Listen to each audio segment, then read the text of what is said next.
Thank you, Madam Deputy Speaker. I welcome the opportunity to speak in this debate as it represents a major step forward on the UK's journey to reclaim its role as the independent, global trading nation we all want it to be, delivering on a pledge I made to my constituents and that the government made to the country. Burnley has been a beneficiary of free trade. Our largest employers include Safran Nacelles of France and Paradigm Precision of the United States. And only a few weeks ago, UVS, a local business, worked with the Department for International Trade to secure its first order in Vietnam. And I'm sure for them that is just the first of many. Sadly, though, we have lost jobs in recent weeks. Lancashire is the fourth largest manufacturing cluster for aerospace in the world, and it is one of the most global of sectors, both in the supply chain and the customers it serves. But it's been hit hard. Our challenge is to make sure that free and fair trade helps spur our recovery on, getting the hundreds of thousands of businesses that don't currently export, exporting, generating economic growth, and the jobs that go with that. And I'm committed to doing everything I can to make sure that is the case in Burnley. I was particularly pleased to hear the Secretary of State mention in her opening remarks the textiles industry too.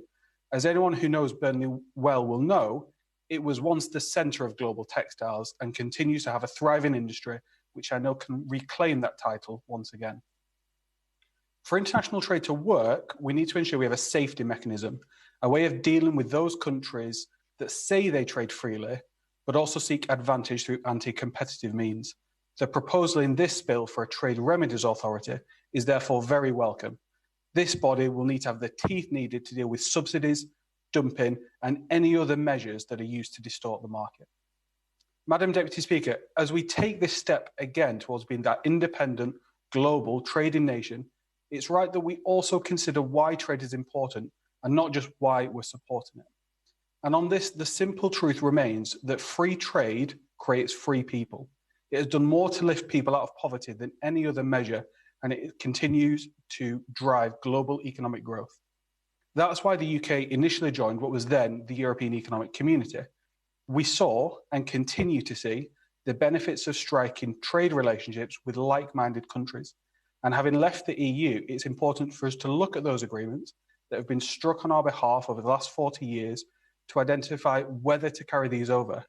And this bill allows us to do that. And I want to congratulate the Secretary of State and the whole Department for International Trade team for the way in which they've done this. 48 of these are ready to be rolled over, securing over £110 billion worth of trade. I've heard some criticise the way the government is planning to roll over some of these trade agreements, including the agreement with Japan, as though trying to be more ambitious, liberalising more trade, securing thousands more jobs in the UK is in some way a bad thing. The message from this House in this debate should be clear that the government has our full support in trying to strike the best trade deals, roll over where we can, where it's in our interest, but also build on those where we can, getting the best for Britain, because as we emerge onto the world stage of trade, we should be the leading light. And I welcome the government's transparency where it seeks to do that.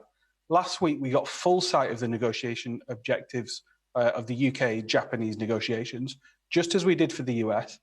The Secretary of State has made herself available to all colleagues on many occasions to discuss the UK-US FTA, and I'm sure that similar time will also be made available to discuss the Japanese negotiations. And by committing to use the affirmative procedure for any secondary legislation required to implement these continuity agreements, there's ample time for debate in both houses. Madam Deputy Speaker, we also need to make sure that our trade agreements, both those that are getting rolled over and those we negotiate in the future, are fit for the 21st century.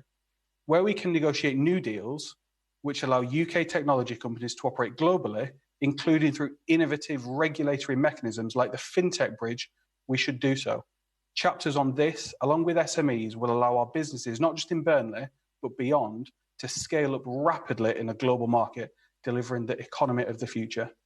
I warmly welcome this bill. It puts the UK back on the global trading map with an independent trade remedies body, and it provides the mechanism needed to roll over and expand existing trade agreements. For that reason, I look forward to voting for this bill later today.